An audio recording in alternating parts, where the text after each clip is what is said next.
দুর্দান্ত এক জয়, অসাধারণ এক জয়। দীর্ঘ ২১ বছর পর শক্তিশালী অস্ট্রেলিয়াকে দ্বিতীয়বারের মতো ওয়ানডে ম্যাচ হারালো বাংলাদেশ। বৃষ্টি আইনে দ্য ডিএলএস মেথডে ৮৬ রানের বড় ব্যবধানে জয় পায় বাংলাদেশ। শুরুতে অস্ট্রেলিয়া বাংলাদেশকে টসে জিতে ব্যাটিংয়ে আমন্ত্রণ জানান। বাংলাদেশের শুরুটা ভালো হয়নি।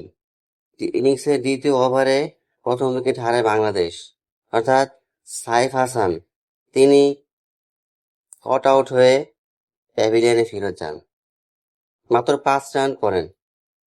এরপর উইকেটে আসেন নাজমুল হোসেন শান্ত এবং তাজিদ হাসান তামিমের মধ্যে গড়ে ওঠে ৯৬ রানের বড় একটি পার্টনারশিপ। মূলত এই পার্টনারশিপ বাংলাদেশকে ম্যাচে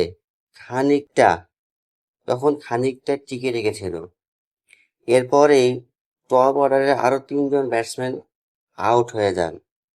আউট হওয়ার আগে তানজিদ হাসান তামিম তিনি করেছিলেন ৫৪ রান, আর নাজমুল হোসেন শান্ত করেছিলেন ৬৭ রান। তবে লিটন দাস তিনি বেশ একটা ভালো করতে পারেনি, অর্থাৎ আজকের দিনে লিটনের ভালো ছিল না। লিটনের ব্যাটিংটা ভালো ছিল না, আজকে দিনটাই তার ভালো ছিল না। তো যাই হোক, যখন বাংলাদেশ ৪ উইকেট হারায় তখন বাংলাদেশের সংগ্রহ মাত্র ১৪০ রান। সেই সময় উইকেটে আসেন মোসাদ্দেক হোসেন সৈকত। দীর্ঘ ৪ বছর পর জাতীয় দলে কামব্যাক করেন। মোসাদ্দেক হোসেন সৈকতের কামব্যাক ম্যাচটা দুর্দান্ত। তিনি তার কামব্যাক ম্যাচটাকে স্মরণীয় করে রাখলেন, অর্থাৎ কামব্যাক ম্যাচে তিনি ৭০ বলে অপরাজিত ৮৬ রান, বোলিংয়ে ২ উইকেট এবং সেই সাথে আজকের এই ম্যাচের man of the match Mosaddek Hossain Saikat. অর্থাৎ তার এই কামব্যাক ম্যাচটা চিরস্মরণীয় হয়ে থাকে।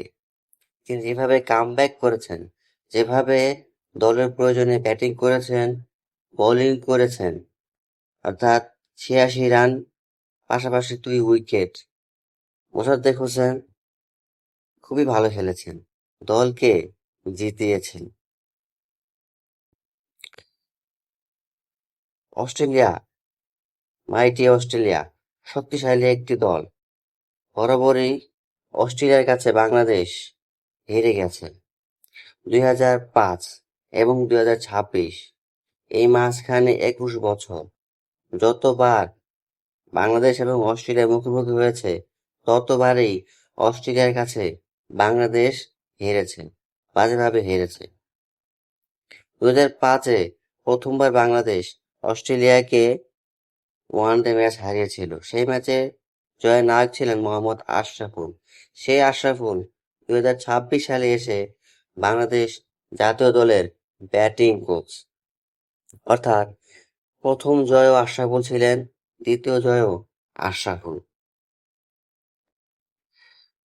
বাংলাদেশ প্রথম ব্যাটিং করে ২৮৪ রান করেন এবং ৮৫ রানের টার্গেট দেন অস্ট্রেলিয়াকে। শুরুতেই অস্ট্রেলিয়াকে বড় ধাক্কা দেন তাসকিন আহমেদ, অর্থাৎ ইনিংসের প্রথম বলেই শর্টসকে বোল্ড আউট করে দেন তাসকিন। এরপর নিয়মিত বিরতিতে অস্ট্রেলিয়ার উইকেট হাতে থাকে। একসময় ১৫৬ রানে অস্ট্রেলিয়ার ৯ উইকেট। তখন উইকেটে ছিলেন ব্যাটসম্যান গ্রিন এবং অ্যাডাম জাম্পাকে সঙ্গে নিয়ে গ্রিন মোটামুটি ভালো ব্যাটিং করছিলেন।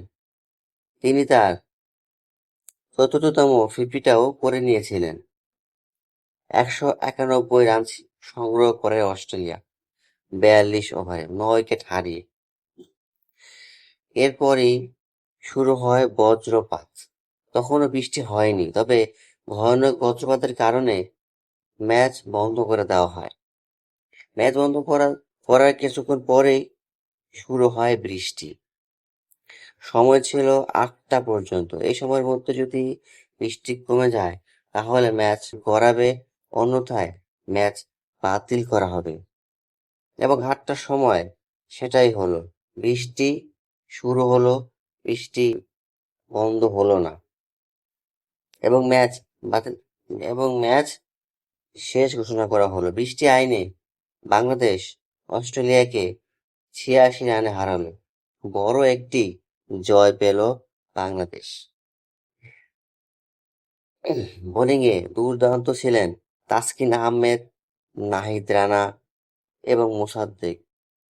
নাহিদ রানা আবারও তার শক্তিমত্তা পরিচয় দিল। নাহিদ রানা আবারও তার সেই ভয়ানক গতিশীল বোলিংয়ে মাইটি অস্ট্রেলিয়ার ৪ ব্যাটসম্যানকে আউট করলেন।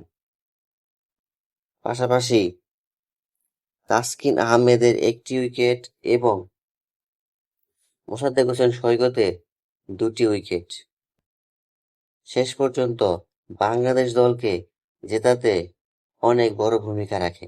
যাই হোক, বাংলাদেশ অস্ট্রেলিয়াকে সিরিজ হারাবে।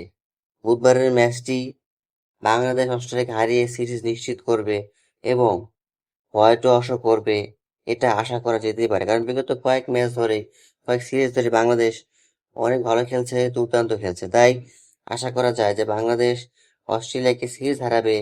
পাশাপাশি হোয়াইট ওয়াশ করলেও অবাক হওয়ার কোনো কারণ নেই।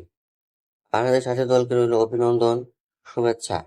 বাংলাদেশ জিতবে, বাংলাদেশ সিরিজ জিতবে। ধন্যবাদ।